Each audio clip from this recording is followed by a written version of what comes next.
تو نبی کی سنت کے مطابق سونا عبادت ہے،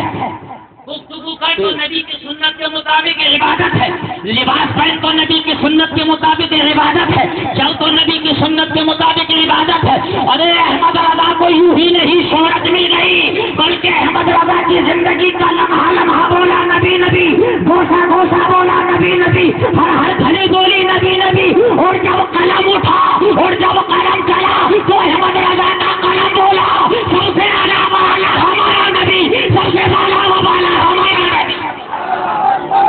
سب چمک والے اجلوں میں چمکا کیے اندھے شیشوں میں چمکا ہمارا نبی۔ ایسے ہی شہرت نہیں مل گئی، سچے دل سے محبت کرنے کا نام احمد رضا ہے، سنیت کے راستے پہ چلا دینے کا نام احمد رضا ہے۔ خالی زبان سے محبت کر لی، آج کے مسلمان یہی تو کہ نام ہے مسلمان،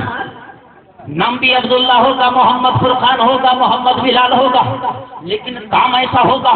اگر غیر دیکھیں تو وہ سوچ کرے ہائے یہ جھوٹ بول رہی ہے وہ قوم کہ جن کی ضمانتیں لی جاتی تھی، آج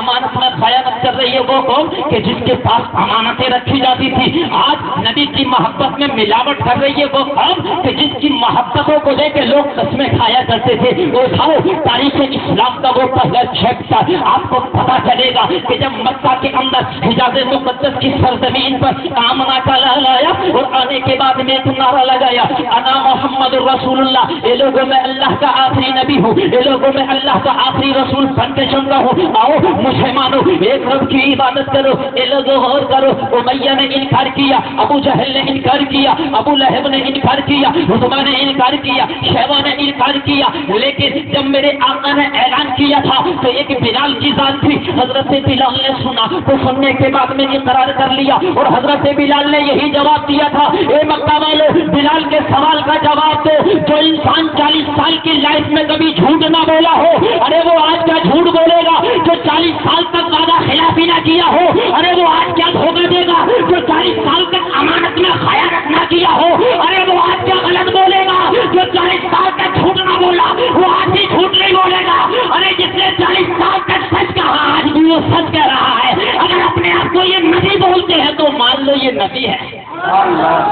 انہوں نے 40 سال تک کبھی غلط نہیں بولا ہے، یہ 40 سال تک اپنی ذات کو منواتے رہے، آج یہ اپنے آپ کو نبی بول رہے ہیں تو مان لو۔ حضرت بلال نے نبی مان لیا، کلمہ پڑھ لیا، کلمہ طیبہ پڑھ کے مسلمان ہو گئے۔ اب صبح ہے تو نبی نبی، دوپہر ہے تو نبی نبی، شام ہے تو نبی نبی، چل رہے ہیں تو نبی نبی، کھا رہے ہیں تو نبی نبی، پی رہے ہیں تو نبی نبی۔ امیہ ابن خلف کے غلام ہیں، حضرت بلال آزاد نہیں ہے، حضرت بلال کوئی زیادہ طاقت کے مالک نہیں ہے، حضرت بلال ایک غلام کی حیثیت رکھتے ہیں۔ حضرت بلال کو جب نبی کا کلمہ پڑھتے امیہ نے دیکھا تو امیہ آ کے ایک روز بولا، بلال تم یہ کس کا کلمہ پڑھ رہے ہو؟ کہا اسی کا جو آخری نبی بن کے آیا ہے۔ یہ کس کا نام لے رہے ہو؟ اسی کا جو لوگوں کو مظلوموں کو ان کے ظلم سے نجات دلانے آیا ہے۔ تو امیہ بولا، اے بلال کان کھول کے سن لو، جب تک میری غلامی میں رہو گے نبی کا کلمہ نہ پڑھو گے، جب تک میری غلامی میں رہو گے ان کا نام نہ لو گے۔ تو حضرت بلال نے جواب دیا تھا، اے امیہ یہ جسم تیرا غلام ہے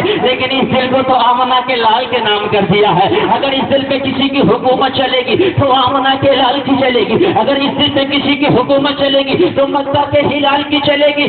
امیہ نے کہا بلال نام لینا چھوڑ دو، کا نہیں ہو سکتا۔ بلال نے حکم دے دیا، بلال کے ہاتھ امیہ نے حکم دے دیا بلال کے ہاتھوں کو باندھا جائے، بلال کے پیروں کو جگلا جائے۔ حضرت بلال کے ہاتھ باندھ دیے گئے، تاریخ گواہ ہے حضرت بلال کے پیروں کو جکڑ دیا گیا، حضرت بلال کے جسم نازنی سے کپڑوں کو جدا کیا گیا، حضرت بلال کی ننگی پیٹھ ہے، مکہ کی کنکریلی زمین ہے، حضرت بلال کو کنکریلی زمین پہ لٹا دیا، ہاتھ بندھے ہیں، پیر جگڑے ہوئے ہیں۔ امیہ نے حکم دے دیا کوڑوں کی برسات کیا جائے، حضرت بلال کے جسم نازنی میں کوڑوں کی برسات ہو رہی ہے، حضرت بلال کے جسم پر کوڑے برسائے جا رہے ہیں، ہاتھ بندھے ہوئے ہیں، پیر جگڑے ہوئے ہیں، حضرت بلال کا جسم لہو لہو ہو گیا، حضرت بلال کا جسم زخموں سے چور چور ہو گیا۔ جب حضرت بلال کا جسم زخموں سے چور چور ہوا تو امیہ قریب آ کے بولا، بلال زخموں سے چور چور ہو، بلال پورا جسم لہو لہو ہے، اب تو نبی کا نام لینا چھوڑ دو، اب تو نبی کا کلمہ پڑھنا چھوڑ دو۔